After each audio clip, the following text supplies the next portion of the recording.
Oh, Mary, Mary, quite contrary. Mary, Mary, quite contrary. How does your garden grow?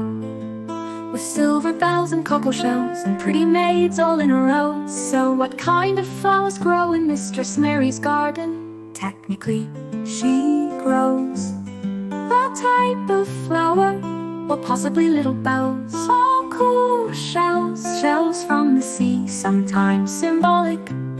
Pretty maids all in a row, usually interpreted as neat rows of flowers, or sometimes symbolic figures like garden statues. There are different theories about what this rhyme really means. Some say it's about gardening, others think it might be tied to English history. But either way, it paints a very magical, mysterious garden scene. Want to invent your own version of Mary's garden with unicorn tulips or rainbow mushrooms? I'm in if you are.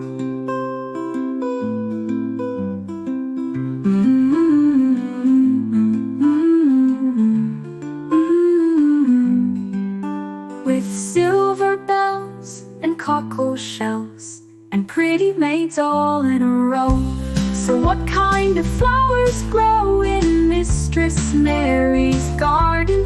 Technically she grows silver bells, a type of flower, or possibly little bells. Cockle shells, shells from the sea, sometimes symbolic.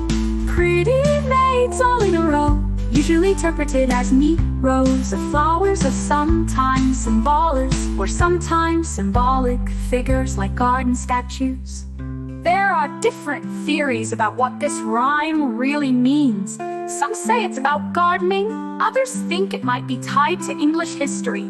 But either way, it paints a very magical, mysterious garden scene. Want to invent your own version of Mary's garden with unicorn tulips or rainbow mushrooms? I'm in if you are.